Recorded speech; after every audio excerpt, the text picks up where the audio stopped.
Hello, me voilà enfin parti. Donc tout à l'heure j'ai quitté Lyon en train malheureusement parce que le temps était vraiment trop mauvais et je voulais pas prendre le risque d'abîmer tout ce qui était ma caméra et mon ordinateur. Et je l'ai pris en partance de Chalon, je rejoins un pote ce soir. Sauf que le temps s'est amélioré, du coup j'ai décidé de continuer en stop. Donc voilà, j'espère que le temps va rester comme il l'est actuellement et que je vais pouvoir rejoindre Chalon très rapidement. Et voilà, me voilà au péage et enfin bloqué sur une route en attendant que quelqu'un me prenne en stop. C'est vrai que c'est une sensation qui m'a pas mal manqué cette année et je suis bien content d'être à nouveau sur les routes. Allez, on se retrouve à Chalon.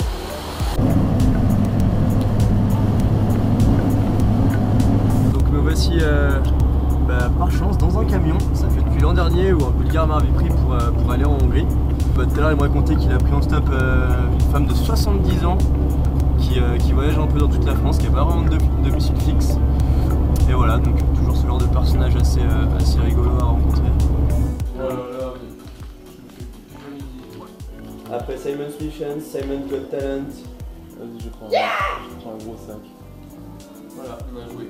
Ah, en fait, j'ai un nouvel acolyte pour mon voyage. Il s'appelle Barnet.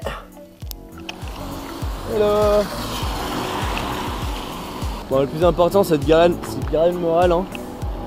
Surtout pas se démotiver, ça va le faire. Bon, me voici à Paris, là je rejoins un pote à Montreuil. Bonjour monsieur Geoffrey.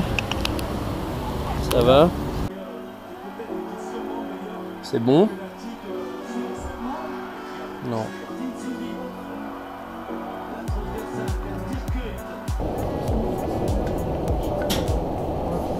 Ok, donc me voilà dans la périphérie de Paris où j'attends VRV, la moitié du duo The Geek et VRV. Donc il va m'amener chez lui, me faire découvrir son studio de production. C'est toi VRV? Effectivement. Comment on va? Ça va et toi?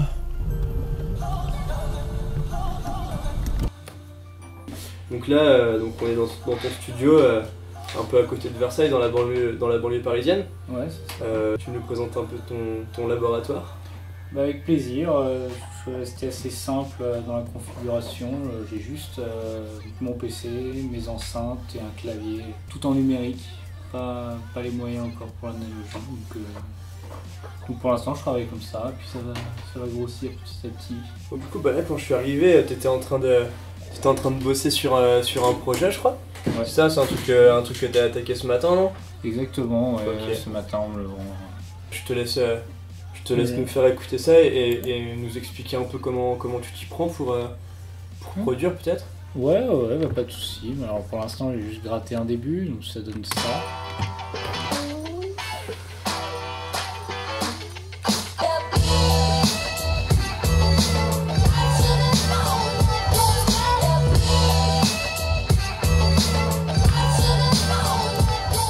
Parle-nous un peu de l'idée que tu as eue quand tu as attaqué ce morceau. T'es parti de quoi? T'es parti de sample? Ouais, c'est exactement ça. J'écoutais ce matin dans mes albums de soul une musique qui m'inspirait. Du coup j'ai commencé, j'ai fait des drums et j'ai commencé à cutter un peu à droite à gauche. Okay. Du coup tu peux nous dire combien de temps ça te prend en général pour faire une track? C'est assez aléatoire, en général on essaye de rester dans le cadre une journée ou deux. Et c'est vrai que vous avez un rythme, une fréquence de production assez élevée. Vous sortez quand même pas mal de tracks pour le bonheur des auditeurs en téléchargement gratuit aussi souvent, même tout le temps. Ouais, tout le temps. Ouais. Parle-nous un peu de ton live. Je suppose que vu que vous avez connu un buzz assez rapide, vous avez été amené à faire de la scène assez rapidement. Vous êtes des performeurs à la base, vous êtes plutôt justement des artistes studio et ensuite vous avez été amené à apprendre. Alors sur ce point-là, Axel lui il est beaucoup plus performeur parce qu'il était DJ en solo depuis sous le nom The Geek du coup, qui est resté The Geek pendant un bon moment, ouais. Et moi j'avais jamais fait de scène en fait, j'ai toujours fait ça dans ma chambre. Ok, et du coup tu as été amené à développer cette qualité au fur et à mesure des concerts quoi. Voilà, et je continuerai de la développer parce que tout n'est pas parfait encore loin de là. Et du coup sur scène vous travaillez avec quels outils? Sur scène, on a Axel, il est avec Machine. On a une carte son avec 2 sorties, donc lui il prend une sortie pour sa machine. Voilà, pour Machine. Et moi, avec Ableton et mon APC 40, je prends l'autre sortie. Vous avez quand même eu la chance de jouer avec des artistes assez même des légendes, tu peux peut-être nous en parler? C'est vrai qu'on a fait la première partie de Grammatique plusieurs fois, on a joué avec lui, on a pu le rencontrer. Ouais. Ça a été vraiment une super expérience pour tout en fait, pour le concert, pour la rencontre, Ouais. tout ça.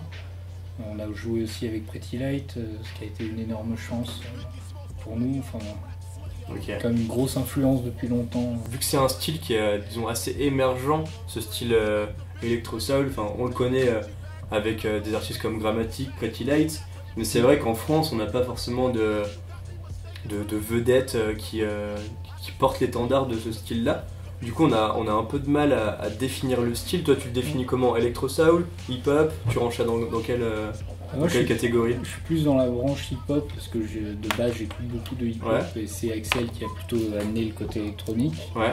Donc moi je préfère dire que c'est du hip-hop. Ok. Après je pense qu'on peut le voir comme on le veut. J'ai beaucoup écouté NTM et IAM en français. Et dans le hip-hop américain, après je suis pas un aficionados des noms, mais j'essaye de trouver tout ce qui me plaît dans les années 90. Les Jedi Mind Tricks, pour moi c'est ceux que je préfère. C'est un groupe de rappeurs dont leur beatmaker était avant Stoop, c'est un beatmaker que j'adore. Ok. Donc du coup j'ai suivi pendant très longtemps et je continue de suivre.